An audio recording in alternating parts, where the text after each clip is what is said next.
Happy Friday, everybody, and welcome to Brown Bag Bets, powered by BetSperts. We are your daily dose of quick hit handicapping and sports betting picks. Joining me, as always, in his Richmond Spiders little jacket. Oh, it's like a It's a random spider. Well, no, it's like a skiing outfit. Like they make ski gear because I ski so often. I don't know. Look very nice. This is just a really comfy sweatshirt. No, Richmond Spiders are dead to me after their performance in their conference tournament, where I think I had a future. Yeah, kind of a weird Friday already. Golf. I think I have two matchups that are already pretty much decided. One of them is getting smoked. The other one is smoking my guy. Or I'm winning one by a shitload, losing one by a shitload, which is better than losing both by a shitload, I guess.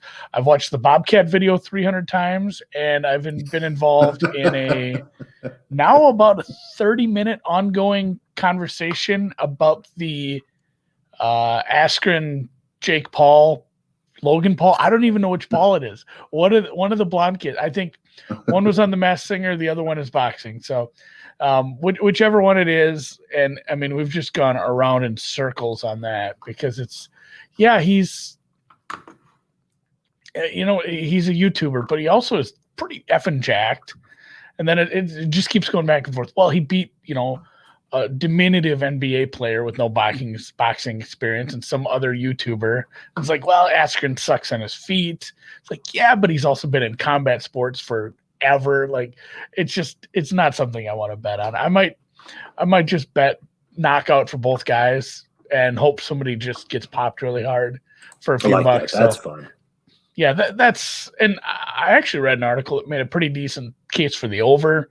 Like Askren could just go in with a defensive strategy because these Paul matches, again, I'm not even sure which one it is. Jake Paul? Somebody correct me on that. One of the Pauls. One of the Pauls. All his have gone they haven't lasted very long. He hasn't had to test his cardio at all. So you go into a defensive match, you tie up a bunch, you get in tight, and you see how this guy, how his cardio is once he wears himself out a little. That could be a little interesting, but I mean, I'll probably watch it. And I'm gonna have to bet on a little. You'll find something, I'm sure. You always do. Yeah, I mean, I bet on Biden kissing his wife. I'm gonna bet on this YouTube, fight.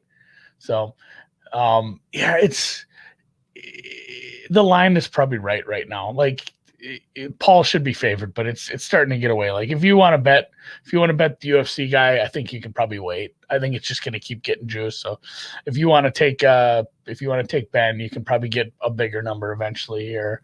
But how about Sharma? I had that bet. I got excited for the first set. I was sad for the second set. And then I popped back on. I didn't get a chance to watch the match.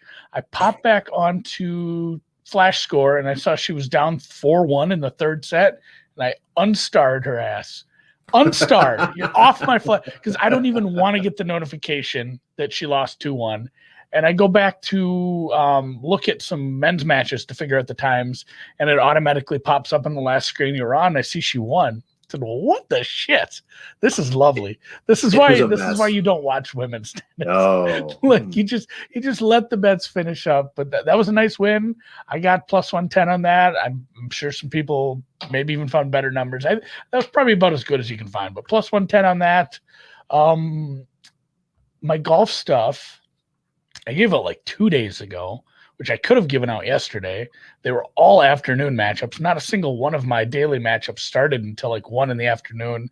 Those all ended up coming through. That was a nice little first day sweep.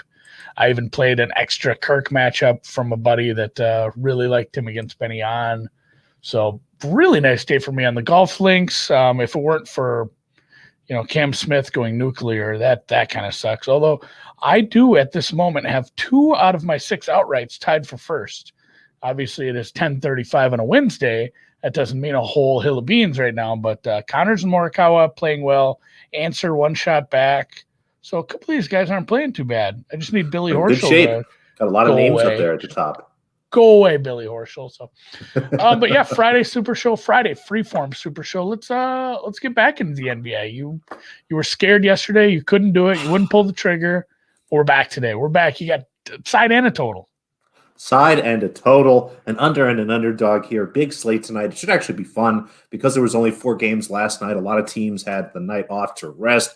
There are a couple marquee games I'm going to watch and not bet on. Portland versus San Antonio in the nightcap should be a lot of fun. I also expect, of course, the Sixers are playing the Clippers. Fingers crossed. Let's hope Kawhi Leonard plays. That could be a possible finals preview. And then New Orleans against Washington is probably the more underrated game of the day. But let's circle back to Philly and the Clippers. I really like the under in this spot. Actually got a little bit of a better number. So if you follow me on the BetSperts app, again, Alex Christensen with no space, you did a little better than this, but still like under 221. Under 220 is probably okay as well, but I would draw the line probably right around there. I have this total, in the 216 range, kind of mid 216s, but even with Kawhi Leonard in, both of these teams have great defenses. They've been under teams lately as you start to look at the matchup, and especially from the perspective of 2 elite teams, if you will, playing each other after the All-Star break. These tend to be great spots for unders. We see every year that once we get towards the end of the season, some of these better teams looking ahead to a potential playoff matchup will take these games a little bit more seriously. You'll see them give a better effort. I think the pace is going to be a little bit slower tonight. I think, again, it should have more of that big game feel. So a lot of things pushing us towards the under. Should also get a little help from the officials as well, which is never a bad thing. So a lot of little boxes checked off there, pretty much every box for me. So happy to grab under there for the Sixers Clippers. And you are looking to ruin your Friday again by cheering for the – it worked last time. Knicks. It was nice. It was a close game. You bet the Knicks a week or so ago, maybe just earlier this week, honestly. I lose track of time now that I'm old, but it was against the Lakers. It was kind of a tight game, and then the Lakers just gave up, and it was beautiful. Yeah. Like, I love that when it just – you see the charts of the scores, and then they just deviate all of a sudden. Like, all right, that's where they gave up. White flag up. Love it. That was a nice win. Why are we going back to the Knicks? We're going to go back to the Knicks here. I take a look at some of my projections here. I have this game closer to 3, actually a little less than 3. So the number looks good to me. I like the matchup a lot here. Kristaps Porzingis looks like he's going to play tonight. There's a lot of guys the Knicks have that can throw at him to guard him. Somebody like Nerlens Noel, even Julius Randle can slow him down because although Porzingis is very tall and he's a big player, doesn't really post up a lot. And that's going to play into the Knicks' hands. And the Knicks are going to come out with a high level of intensity. Yes, Luka Doncic should have a good game, but at the same time, the Mavericks don't have a great matchup for Julius Randle and a couple of the other players on the New York Knicks. I just think we're going to have a team in the Knicks, again, that have a lot of intensity against a team like the Mavericks that we know has an energy and effort level that wavers at best. If the Knicks come into this fourth quarter with a lead of any kind, I think we're going to be in good shape. The back door is going to be wide open here. And you know what, Andy, fingers crossed here. I mean, maybe we'll get lucky here and Porzingis will take a rest night randomly on one of the nights we're going against him. But even if he plays, love this spot for the Knicks, like the matchup. The numbers are good. A lot of things in place here. So we'll take the Knicks and the points. Yeah, that sounds nice too. And as much as we will bitch about things like that, oh no, like I made this bet and then one of the players sat out like at the last minute, like that happens.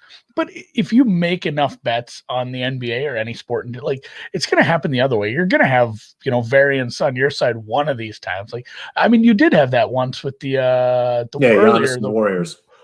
The Warriors game where we got just stupid CLV like that. You shouldn't even count that when you're doing CLV. Like I don't know. I did one time with an NFL quarterback. I'm like, man, I got like 4 points of line movement on it. It was lovely, but it shouldn't even count because it's certainly based on something like that once we get to the closer. But yeah, excited to bet the Knicks again tonight.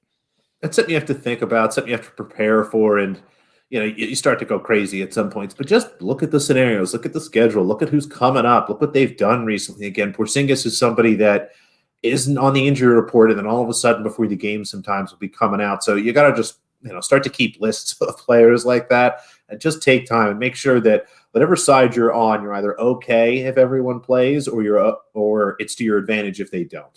Make sure that if something happens, you're not going to be totally sunk. It's, kind of a tough needle to thread, but every once in a while you get a situation, again, like this. Everyone should be healthy. If anyone's going to be out, it should be in our favor. So let's fingers crossed and hope it all goes well. Yeah, I'm down with that. Like I said, I put out a couple – I just tweeted this morning because I didn't feel like writing a whole article about this, but did tweet out a couple golf plays. Looks like we're going to go 1-1 on that, which is, again, better than the alternative. One is I'm winning by 7 in the underdog I took and losing by 5 in the other one. They're man, neither of them, they aren't even that deep into the round. One of these matchups is only like 11 holes in. So we're ready to hit some more of those. I did play a couple more golf matchups this afternoon. I will be heavy into golf all weekend. I'm jazzed for golf right now. I don't know why I don't have the Masters hangover, but Berger over Horschel. I almost played this at a -0.5, but I ended up not getting quite there with the math. I don't truly believe in quick regression, but if I'm looking at a matchup, I like it with my pre-tournament numbers. I like it with, let's say, any other metrics I'm using for this course. And then some guy who I'm betting against has like outlier numbers in the first round. I'm fine. Again, it's a nudge. It's an extra nudge. And Horschel was first in the field around the green, which when you're first in field around the green, that means you usually had a chip in, maybe multiple chip ins, or at least something where you're putting something super close. So whenever you're in a field of like 130, when you're in the top 5 and something like that, especially when it's putting or around the green where I don't think it's repeatable, that's a nice little extra nudge. And Berger's a guy I like. I've liked him a lot. He's won a couple tournaments over the past year, and he's actually my one and done in a lot of places. So I really need him to keep rolling. I ended up entering one more one and done. Mayo over there, what's his name? Pat Mayo. He put an extra one up that just goes from like the Masters through the end of the year. So I added an extra one and done. So I actually split one of those entries with JD because he wanted to have somebody to remind him to put in entry. So we went with Berger. I need Berger to continue to play well, and Berger over Horschel. This one starts pretty soon. A couple of these don't start till afternoon, but I'd have to look. One of these does start in like 20 minutes. Grillo over Kuchar. Grillo's a guy I've backed quite a bit. And again, Kuch is not really doing anything. He didn't really do anything outlier, but again, he's been just a bit of a phony. I don't know. Is that the right word for it? Like, I just don't believe in how he's playing. A pretender.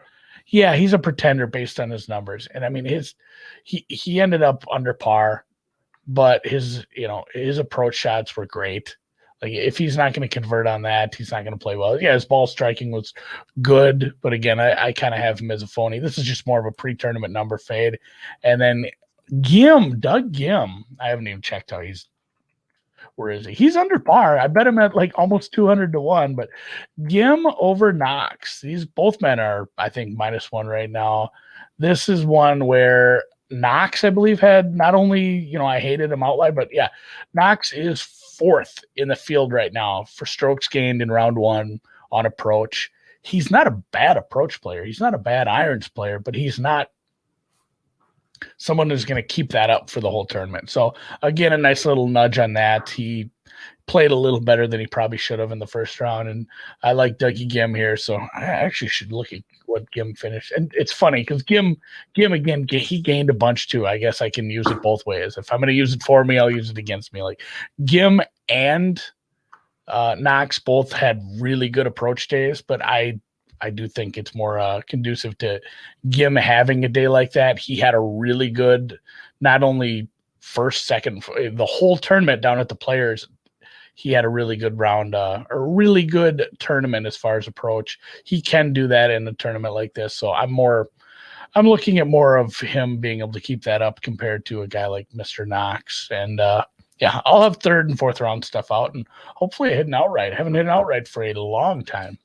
Looks like you're in good shape so far. Fingers crossed. It's a lot of golf left, as I learned the hard way on the Masters Saturday. Yes, Corey Connors takes the lead. Canadian Corey Connors. Let's go. He had a donut named after him this week because of his hole-in-one. What kind of donut? Timmy Hortons. All you Canadians know. So, do we know? I didn't even have to change this banner all this much. It already said this girl's name. We're doing this. We're doing it again. We're going back. The 15-year-old, in case I don't mention it this time, just so Andy knows that it's. Yeah, would you have bet on her had I told you she was 15 years old? I've bet on younger. I've bet on Little League, but. Yeah, so I'm not worried about how young they are. That's true. I mean, we bet. How old was Goff when she made her first U.S. Open run? She was 15. 16, I think. Might have been. It was right around there. I think it was 16, maybe 17. So, she wasn't quite. anyway, this is full disclosure. If you make this bet, you are betting on a ninth grader. Who knows? No They driver's don't even have license. grades. I'm not sure. I think she's Russian. Maybe she's Czech. There's one of those countries. Anyway, once they go pro, they're not in school anymore. They have a tutor. In tennis school. Yeah. Linda Fruver-Tova is in the nightcap here in Charleston. That should be around 5 o'clock Eastern, maybe a little sooner, depending on where you look, but I expect that to be right around 5 o'clock. She is a small underdog to Astra Sharma.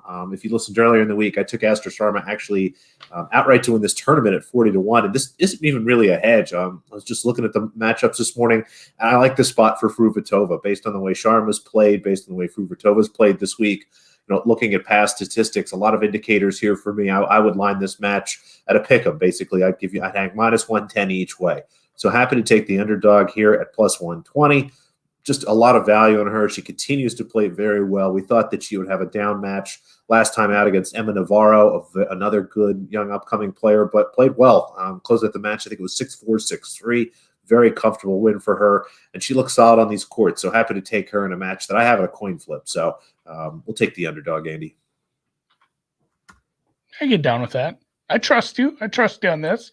We had a good question. Patrick has changed his name to the Mac Jones Truther. It says, DraftKings just dropped a prop on who will be drafted for a Smith or Waddle lined evenly. Has anyone seen any mocks where Waddle goes before Smith? Not really, but there can be a lot of goofiness. Now we're getting some stuff from Albright saying that Denver might go defense, which kind of screws up some things after that.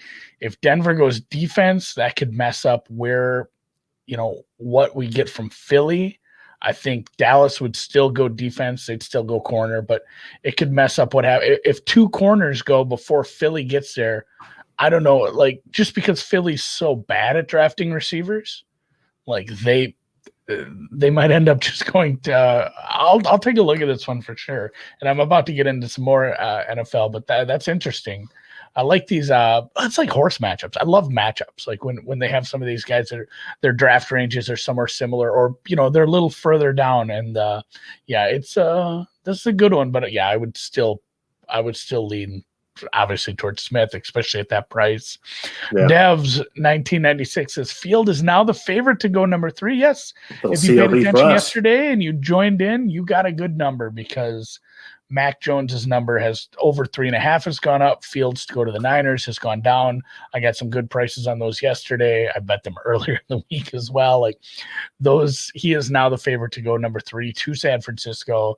So this is not the NFL. This is not, it is the NFL, I guess. It's not the NFL betting market. It's not a major market. Like closing line value, line moves, and things of that nature mean much less. Closing line value is a spectrum. In fact, I'm almost finding out it means very little in golf.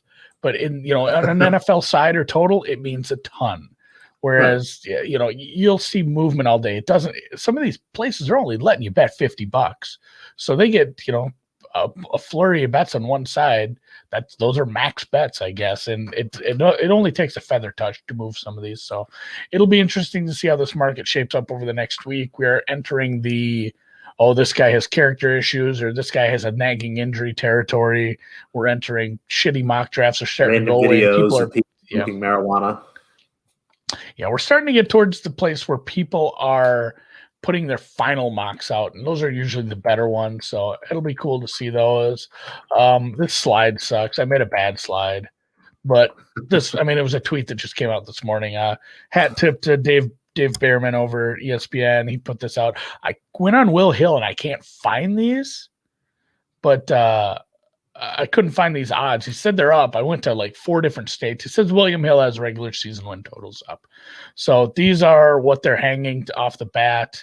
If this is true, I'm going to go to Iowa. I don't know if Alex, if you have any thoughts on your fighting Philadelphia Eagles, but there's a couple of these that look a little off. And I spoke to a couple NFL, and yes, also no 17 games, but Las Vegas at 8 looks horrid. That's something I talked about with a few people already this morning. Yeah.